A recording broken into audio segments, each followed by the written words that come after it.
करूं वंदना गुरु दयाल की, जे गुरु अलख लखाया है। जीवन रहस्य बताय खोल कर, घट में सार दिखाया है। हे गुरु बंदी छोड़ दया निधि, करुणा के अवतार प्रभु। संतपति है आदि संत, नाम कबीर धराया है। बोलिए प्रेम साधु कबीर साहेब की जय। बंधुवर साहेब बंदी छोर कबीर ने कहा, इस संसार में ऐसा कोई न मिला जो मुझे उपदेश दे सके या उपदेश दे। ऐसा कोई ना मिला हमको दे उपदेश, भवसागर में आए भवसागर में बूढ़ता, कर गही काढ़े केस। संसार में सभी प्राणियों को साहेब ने देखा, भवसागर में बूढ़ रहे हैं, डूब रहे हैं।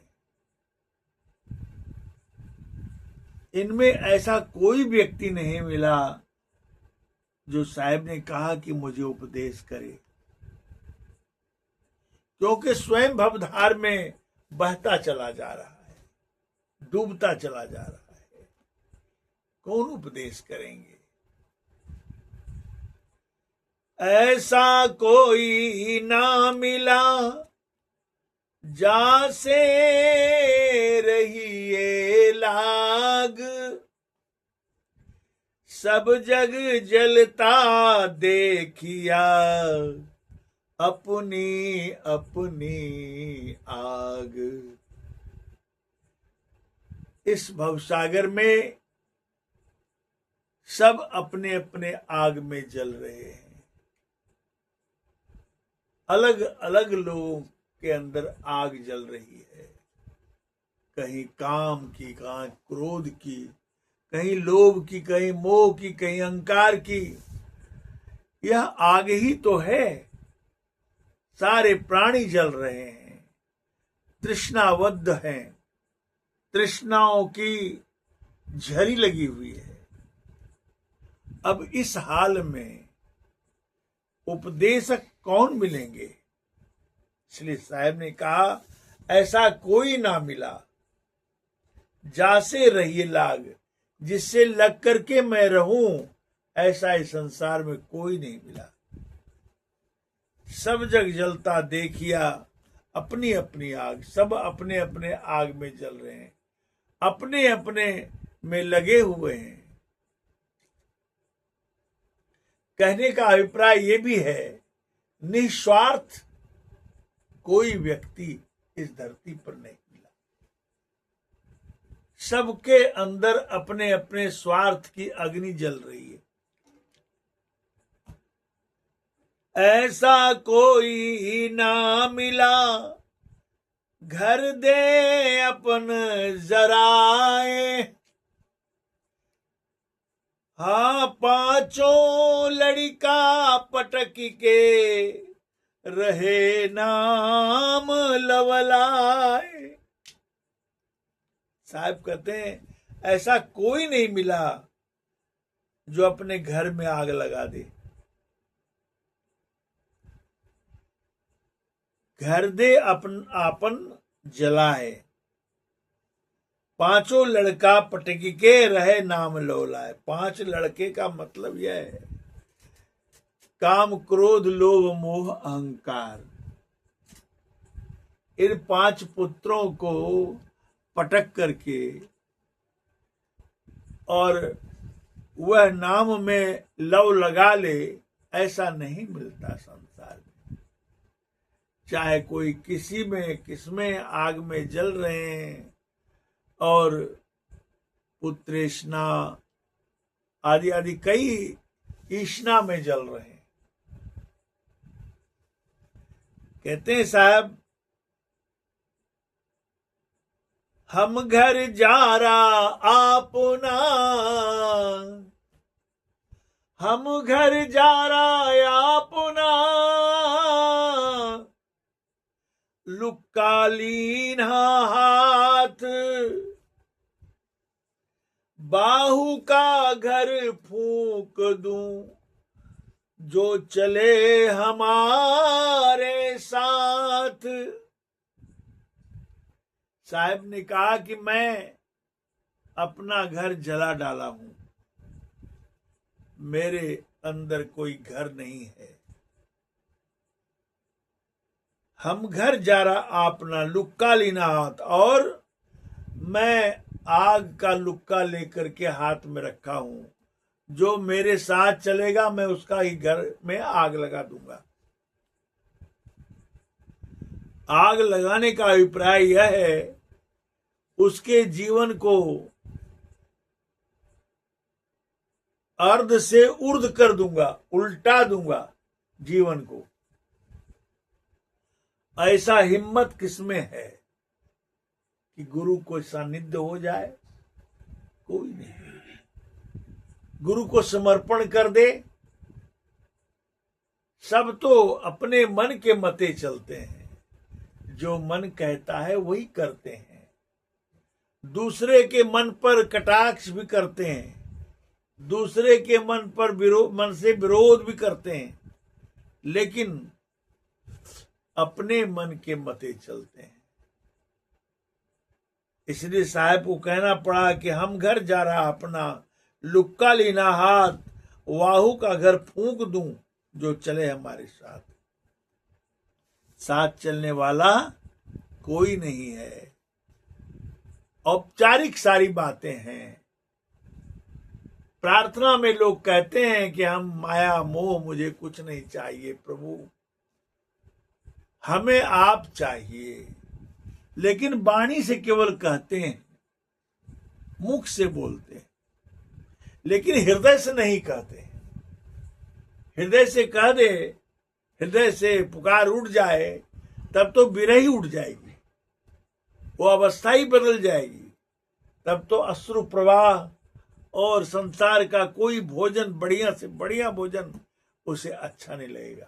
संसार का कोई बढ़िया से बढ़िया कोई चीज उसको खाने पीने पहनने ओढ़ने में, उसमें वह हर्ष नहीं होगा।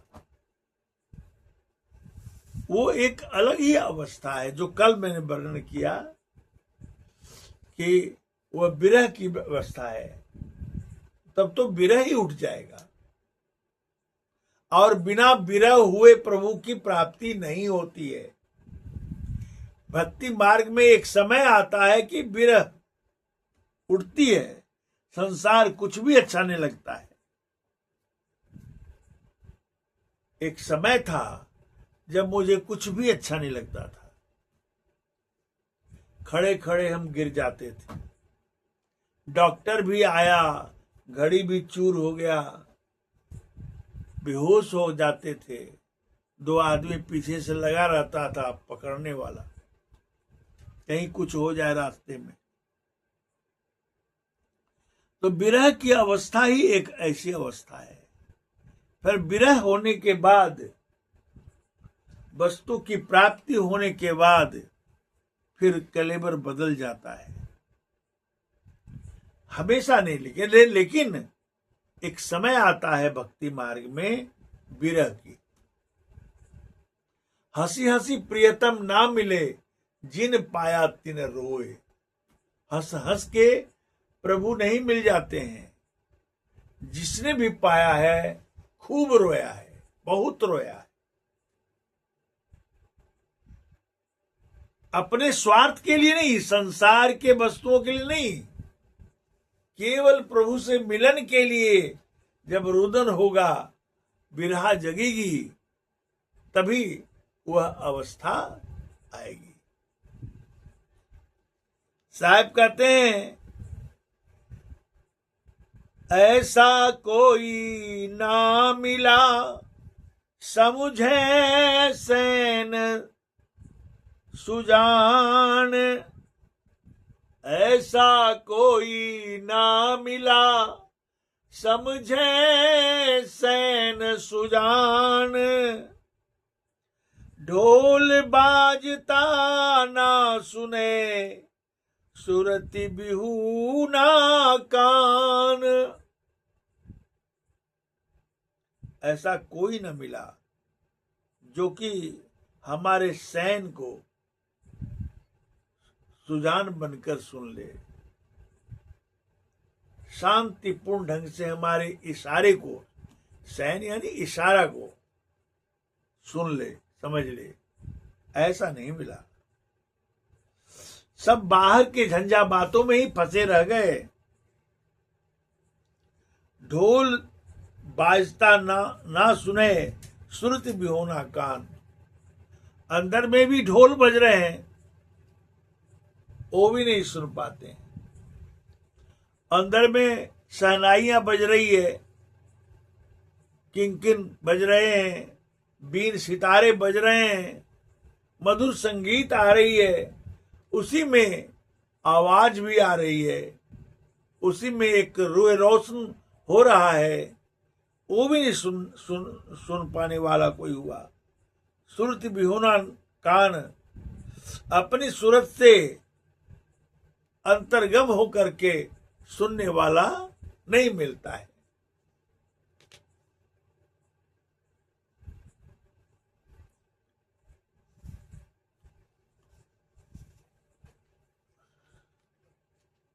अब मैं एक शब्द सुना रहा हूं, सुनेंगे।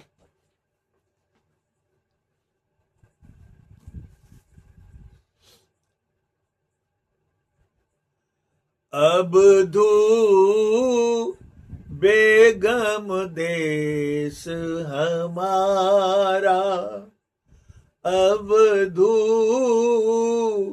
बेगम देश हमारा, राजा रंक फकीर बादशाह, राजा रंक फकीर बादशाह, सबसे कहूं पुकारा, जो तुम चाहत अहो परम पद, जो तुम चाहत अहो परम पद, वही बसी हो देश हमारा, अबधू बेगम देश हमारा, अबधू बेगम देश हमारा, जो तुम आए झीने होई के, जो तुम आए झीने होई के, तजो मनी को भारा, ऐसी रहनी रहो रे गोरख, ऐसी रहनी रहो रे गोरख, सहज उतरी जाव पारा, अबधू बेगम देश हमारा, अबधू बेगम देश हमारा, सत्य नाम को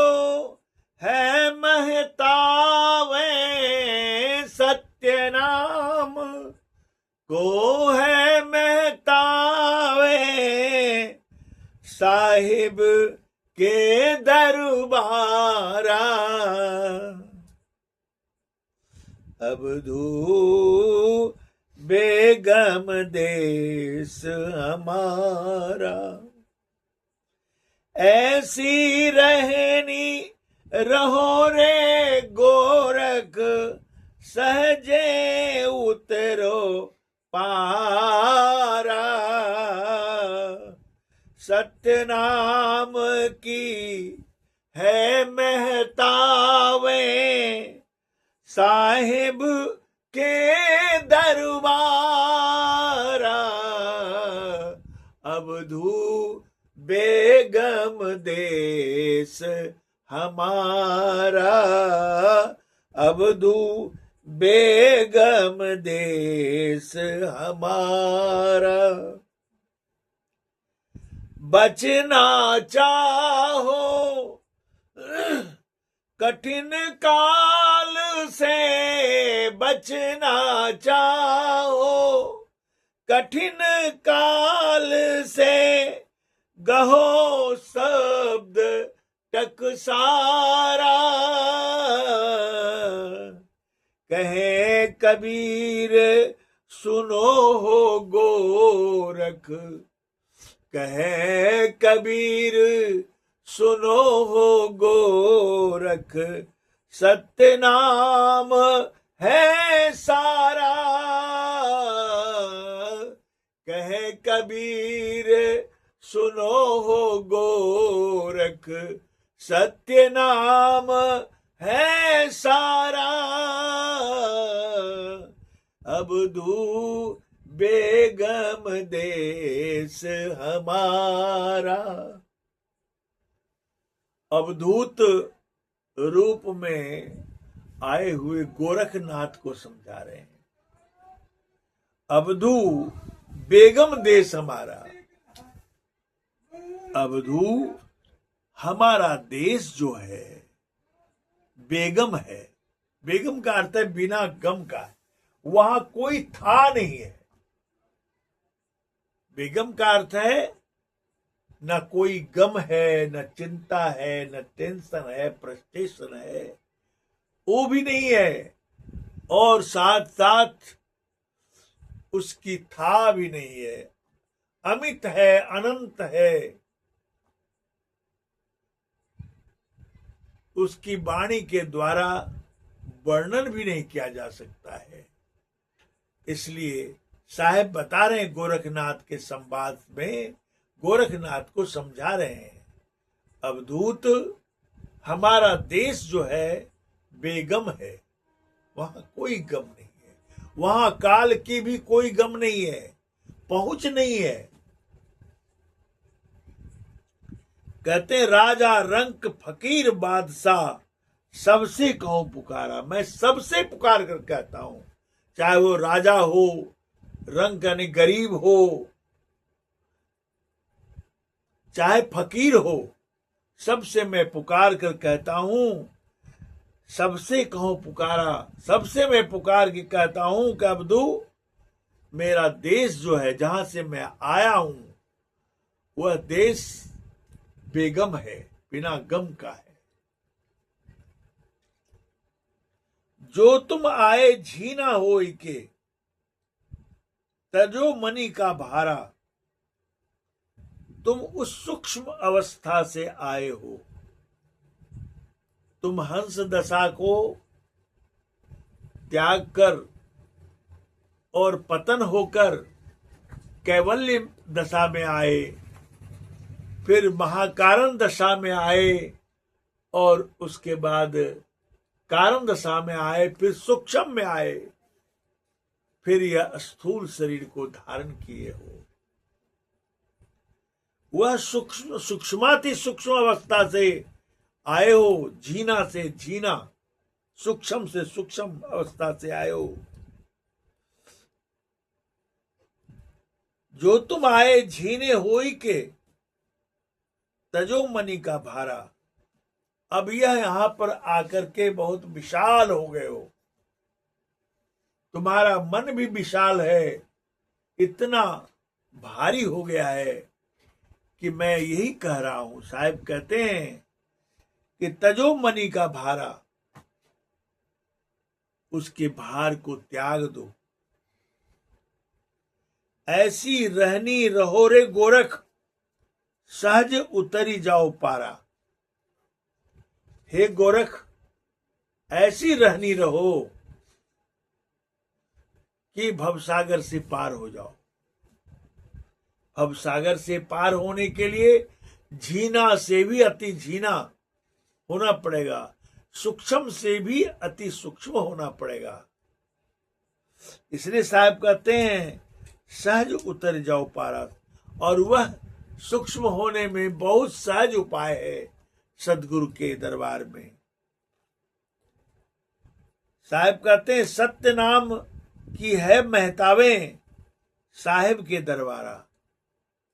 आप लोग दीपावली आ गई है, आने वाला है, उसमें मेहताब होता है, बिकता है। एक बार मैं मेहताब को जलाया था तो उंगली जल गई थी और खाल उधड़ गए थे। वो मेहताब इतने रंग बिरंगे प्रकाश होते हैं, उसमें रंग बिरंगा प्रकाश होता है कि उसको पकड़ करके बड़ा सावधानी से जलाना पड़ता है।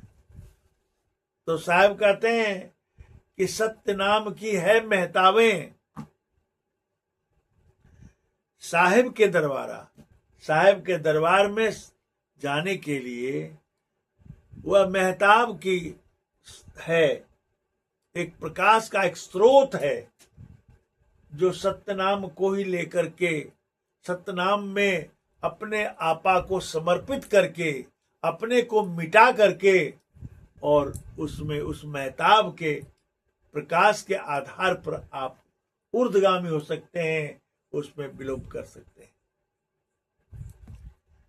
बचना चाहो कठिन काल से, गहो शब्द टकसारा। मैं टकसार कह रहा हूं, साहब कहते हैं गोरखनाथ को कि मैं टकसार कह रहा हूं। बचना चाहो कठिन काल से, कठिन काल से बचना अगर चाहते हो तो गहो शब्द टकसारा। हमारी इस टकसार को समझो, इशारा को समझो।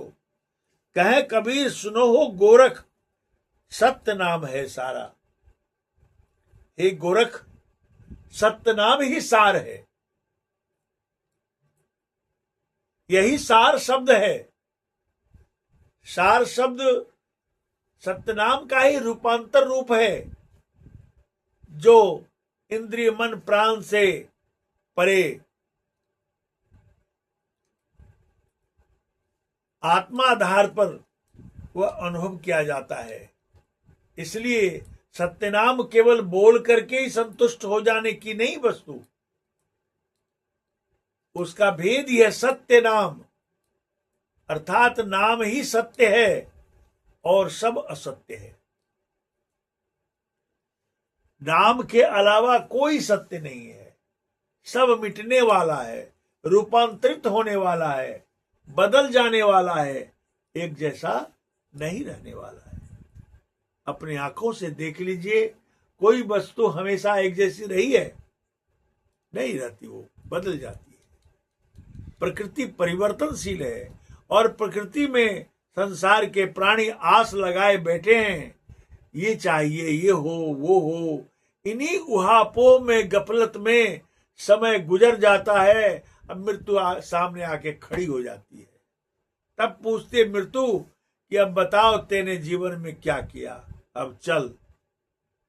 सारी नस नाड़ियों को तोड़ देती है वो, और जुबान भी, जीवा भी उलट नहीं सकती, बोल नहीं सकता, केवल उस पीड़ा से अश्रु प्रवाह होता है, आंखों से आंसू चलती है। और इसलिए साहब चेताते हैं, हे भाई, उस बेगम देश में चलो जहां के तुम हो, जहां से तुम झीने होकर के स्थूल में आकर के टिक गए हो, और झीने से स्थूल में आए हो, फिर लौट चलो। उस झीने राह से उन्मुक्त हो जाओ, ऊपर उठ जाओ, इन मन इंद्रियों से ऊपर उठ जाओ। जब तक मन से ऊपर नहीं उठोगे, तब तक तुम चैन से जीवन जी नहीं पाओगे और तुम्हें आत्म अनुभूति हो ही नहीं सकती। इसलिए मन के धरातल पर जीने वाले प्राणी कभी कोई सुखी नहीं है, सब दुखी है। मन स्थिर नहीं रहता है, मन का दूसरा नाम ही चंचल है। यह स्थिर नहीं रहता, कभी ये सोचता है कभी वो सोचता है। और भक्ति मार्ग में, साधना के मार्ग में इसी में स्थिरता आती है। इसको करने के लिए सबसे पहले खान पान सुधारना पड़ता है। जो व्यक्ति खान पान नहीं सुधारता है, सात्विक भोजन नहीं करता है, उसका मन कभी स्थिर नहीं होगा। वह चंचल होगा, स्वभाव से चंचल होगा और वह भजन भक्ति कभी नहीं कर सकता, न उसको प्राप्ति कुछ हो सकती है। इसलिए खान पान तो सबसे पहले प्रथम है, उसके बाद आहार विहार व्यवहार सब आगे चलता है। लेकिन सबसे पहले भोजन कैसा खाएंगे? सात्विक खाएं। इस संग्राम को जीतने के लिए आपको सात्विक खाना होगा। अब जिह्वा के लपट रहेंगे, जीभ से आप लाचार रहेंगे कि ये भी चाहिए वो भी चाहिए, तब तो भजन हुआ, कभी नहीं होगा। इसलिए कमर कसना पड़ता है। आध्यात्मिक जीवन जीने के लिए व्यक्ति को कमर कसना पड़ता है, खेल कूद नहीं है। हंसी हंसी प्रियतम ना मिले, जिन पाया तिन रोए। रोने के संबंध में जो कहा गया है, साहब ने कहा, तो रोने का मतलब संसार की इच्छा कामनाओं को त्याग कर एकदम समर्पित होकर के लगना पड़ता है। वैसे जो साधारण लोग हैं, साधारण सुमरन भजन ध्यान कर रहे हैं, लेकिन एक दिन ऐसा होना ही पड़ेगा, तभी भक्ति होगी, साधना होगी। यही बात मैं कह रहा हूं, आप सबों से अनुग्रह कर रहा हूं कि खाने पीने पर थोड़ा ध्यान दें और तब उसके बाद मन की स्थिति पर ध्यान देंगे। साहिब बंदगी।